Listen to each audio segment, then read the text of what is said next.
Assalamualaikum, nama saya Muaz. Hari ini kita bertemu dengan video yang seterusnya. Hari ini kita akan bercakap tentang insurans. Kita cakap pasal kereta insurans. Kereta insurans ni secara mudah nak faham ialah bila adanya kemalangan ataupun sesuatu yang tidak diingini berlaku ke atas kereta kita, um, kerosakan yang dialami untuk kita bayar balik. So, benda tu dijamin oleh syarikat insurans. Secara teorinya begitulah. Dan kenapa saya come up dengan isu ni? Sebab kadang-kadang bila saya terfikirkan tentang sesuatu, pembayaran yang kita buat bulan demi bulan, tahun demi tahun, bagaimanakah kalau tidak ada kemalangan yang berlaku pada kita, jadi adakah duit tu burn macam tu saja? Adakah duit tu kita tak akan dapat balik untuk sebanyak mana yang kita dah bagi? Ada dengar cerita adanya syarikat-syarikat insurans yang menyatakan bahawa kita boleh mendapat sebahagian daripada apa benda kita bagi. Tapi masih lagi saya kurang bersetuju sebab kenapa tidak saya bagi banyak ni dan saya terima balik banyak tu. Saya bagi, saya ambil apa benda yang saya bagi. Dan itu adalah merupakan benda yang bagi saya adil lah. Kadang-kadang bila saya terfikirkan tentang insurans ni, kita bercakap tentang macam mana sebuah company ni untuk mengambil keuntungan daripada insurans tu. Jadi secara teorinya, company tu kalau nak untung, dia keep ambil duit. Lepas tu, harap tidak ada kemalangan dan tidak perlulah membuat apa-apa bayaran. So, semua yang duit yang kita bagi tu dapat kat dia orang semualah. Tapi adakah ini merupakan satu etika yang boleh dikatakan sebagai satu benda yang relevan untuk mentaliti kita? Sebab kita sentiasa percaya bahawa kita usaha something, lepas tu baru kita akan dapat apa benda kita nak.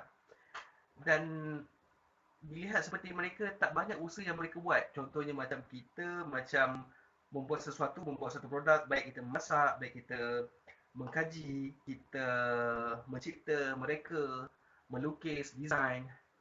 Tapi apa benda yang dibuat oleh insurans ni macam pemasukan datang dan perbincangan dalam talian, dan mereka orangnya yang akan menguruskan apa-apa permasalahan supaya apa-apa benda-benda yang menyusahkan kita tu menjadi senang dan mudah diatur. Tapi tidakkah kita mempunyai kelayakan untuk buat benda tu dengan sendiri?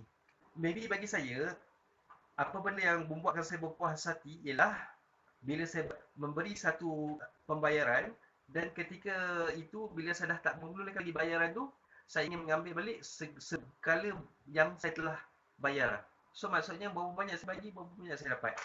Dan apa benda yang kelakar yang saya pernah dengar pasal insurans ni, ada setengah-setengah insurans yang kita tak bagi kepada orang-orang yang berisiko tinggi untuk ada dalam suatu dugaan yang disifatkan sebagai kemalangan.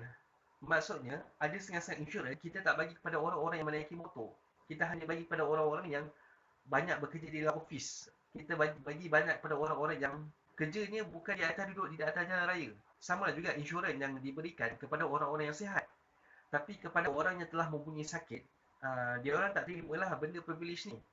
Maafkan saya sebab saya agak skeptikal bila membicarakan tentang isu insurans ni.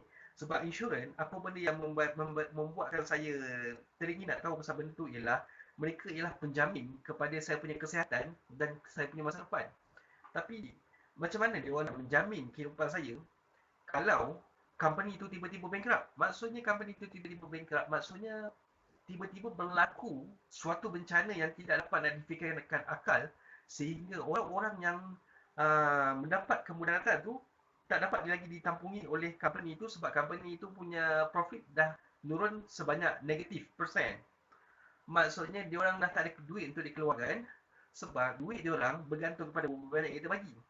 So, kalau duit yang mereka terima itu adalah lebih kurang daripada apa benda yang diorang kena bagi balik, dan itulah diorang tak dapat buat apa-apa. Dan even kita bawa kes ni ke mahkamah pun, bukannya ada apa-apa tindakan sebab dan diorang dah dikonsiderkan muflif dan tak ada apa-apa benda lagi yang kita dah boleh buat. Itu dikira kalau worst case scenario lah. Dan ada juga benda-benda ni seperti pernah juga saya dengar antara sedikit kritikan yang dilontarkan kepada orang-orang yang membuat insurans ni. Kita sebagai seorang umat Islam, kita merasa yakin bahawa Allah Subhanahu Wa Taala yang menjaga kita. Allah Subhanahu Wa Taala yang menjaga kita daripada start point A kepada point B. Kita selamat bukan sebab kita memandu dan berhati-hati, tapi kita selamat dengan redha dia, dengan rahmat dia. Dan bila manusia tu berfikir bahawa insurans lah yang menjaga dia, insurans lah yang menyelamatkan dia, maksudnya tidak ada kerisauan sebab ada benda selain daripada Allah SWT yang menjaga, ini adalah dikategorikan sebagai syirik kecil. Tapi itu adalah perspektif yang diceritakan oleh ustaz yang saya dengar tu lah. Jadi kalau insurans ni adalah satu benda yang agak isu, macam mana caranya untuk menyelesaikan masalah ni? Kita cakap pasal wakaf, kita cakap pasal zakat.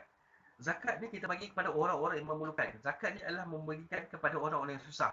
Jadi, jika kita menaiki kereta dan kita ada sedikit kemalangan yang tak dapat nak dielakkan, dan kita secara tak langsung menjadi orang yang susah, tidakkah kita layak untuk menerima zakat yang telah dikumpulkan oleh orang-orang yang layak untuk memberi zakat? So maksudnya apa-apa kerosakan yang berlaku pada kereta kita, pada kenderaan kita, pada rumah kita, semuanya ditanggung oleh duit zakat lah. Adakah relevan teori ini untuk saya kemukakan bahawa ada cara yang terbaik untuk menjaga kesejahteraan rakyat Malaysia?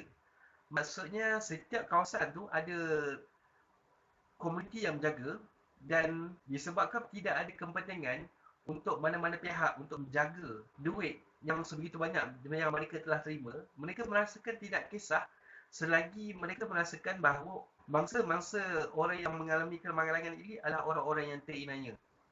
Jadi, mereka sentiasa terbuka hati untuk memberi pertolongan, dan mereka akan habiskan duit zakat tu secepat yang mungkin. Dan isu tentang duit zakat yang habis tidak akan menjadi isu sebab sentiasa ada orang yang akan memberi. Padahal pada kisah memuat insurans pula, mereka harus meneliti perkara itu sama ada orang yang mengalami kemalangan itu layak menerima duit jaminan ataupun tak, sebab ini adalah kait rapat dengan profit yang mereka inginkan. Bab kata pepatah, kenapa nak berniaga tapi tak nak untung? So ini adalah antara isu yang macam mana kita cuba untuk elakkan daripada benda ni bersikap personal. Maksudnya bila zakat tu milik semua orang, so tak kisahlah nak bagi kat siapa-siapa. Tapi jika sebahagian daripada duit yang ingin diberikan kepada orang yang terinaya tu, apa yang tinggal ialah duit gaji yang mereka perlukan. Dekat situ kita akan ada conflict of interest lah.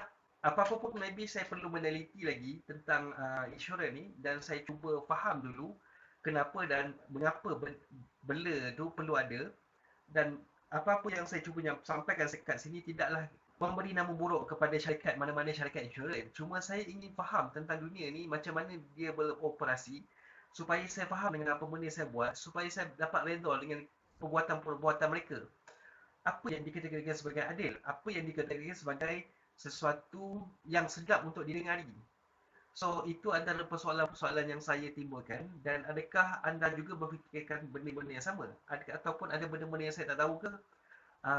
Apapun awak boleh membantu saya dengan memberi tulis ruangan komen di bawah untuk apa-apa kritikan atau apa-apa perkongsian maklumat.